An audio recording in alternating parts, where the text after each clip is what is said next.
All right, guys, we're going to read a story. You ready? Ready.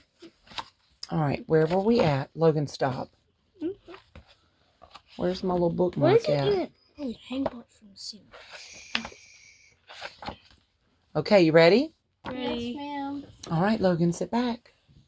Sit back, put your little feet up. Okay. You ready? Yes, Ready. ma'am. Okay. This is Abraham and Sarah.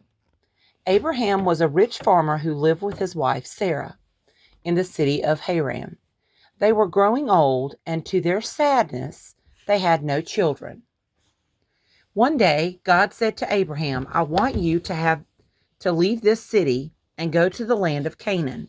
I will show you where you are to live, and I will make you the founder of a great nation. I will bless you, and you will become famous.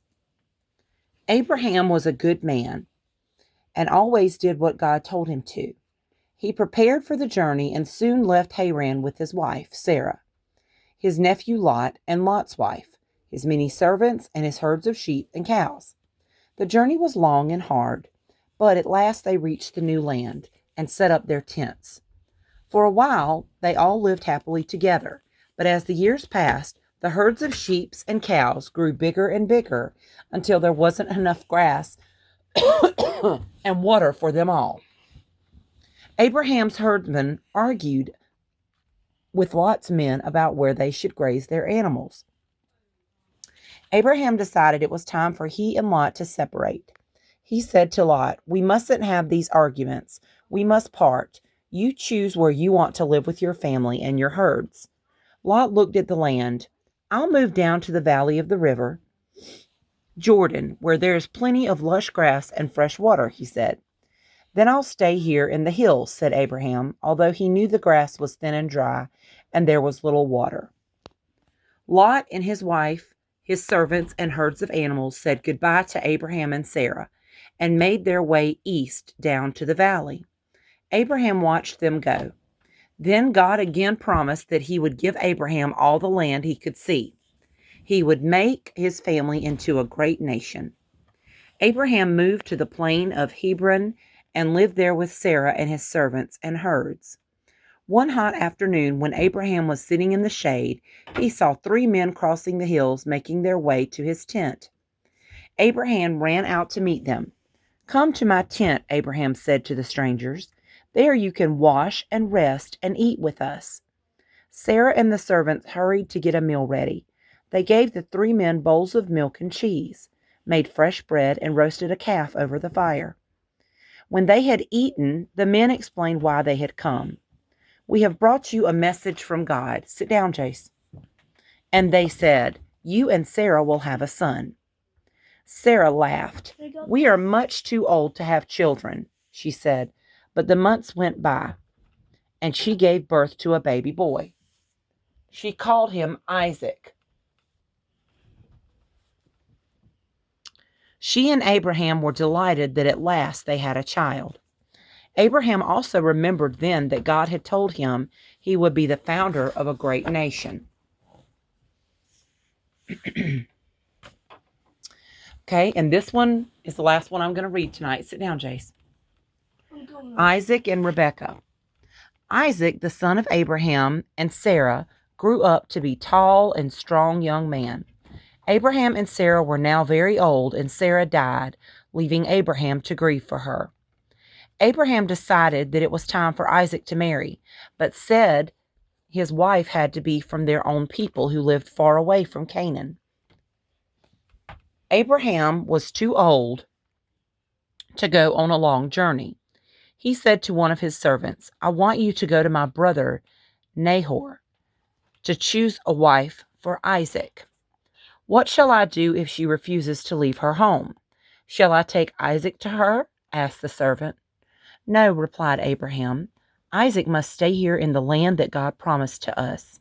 The girl must come here to live with us.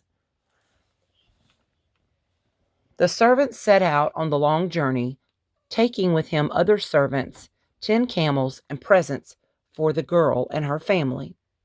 When at last he reached the city, he stopped at a well outside the walls.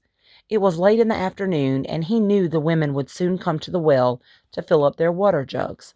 But how would he know which of the girls was the right one? He prayed to God, "Please, God, help me find a wife for Isaac. I'll say to a girl, 'Please give me a drink of water.' If she says yes, and I'll also give water to your camels, then let that girl be the right wife for Isaac." Almost before the servant had finished his prayer, he looked up and saw a beautiful girl walking to the well. He watched as she filled her jug at the well, and then asked her for a drink of water. "Yes," she answered, smiling, "and I will give water to your camels." When he had drank as much as he wanted, the girl filled the jug again and again from the well, and poured it into the trough for the camels. The servant was delighted because this was the sign he had asked God for. He gave the girl a gold ring and 2 gold bracelets.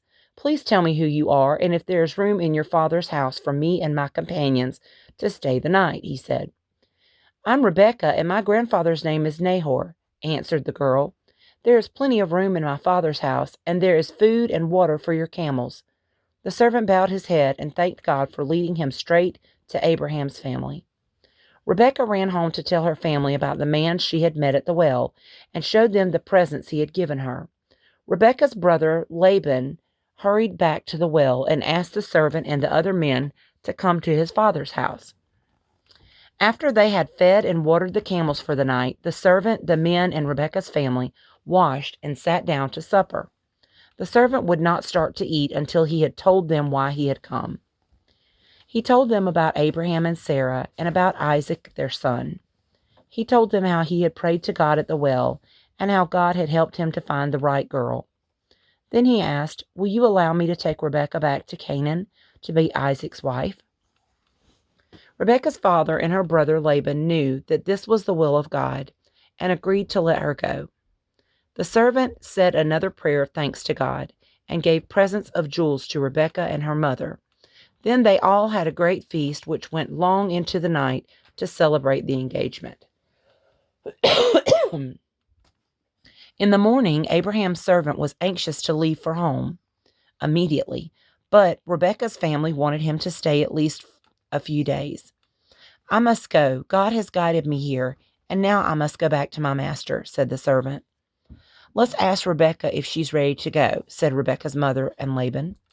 Rebecca said that she was willing to leave at once. The servant and his men loaded up the camels with everything they needed for their long journey. Rebecca said goodbye to her family, who gave her their blessing. Taking with her a few maids, Rebecca rode away on a camel to Abraham's family in Canaan. When, after many days of travel, they at last reached Abraham's tent, it was already evening. Isaac was still out in the fields. He saw them coming and ran to meet them. Rebecca asked who the man was, and hearing that it was Isaac, she got down from her camel. Gazing at the beautiful girl who had come so far to marry him, Isaac hardly heard the servant tell him everything that had happened. He loved Rebecca at once and soon married her. Okay. The 2 brothers is what we'll read tomorrow. And I think that would be Jacob and Esau. Pretty sure. Isaac's sons, All right, y'all ready to go night-night? Yes. Tomorrow's Thursday.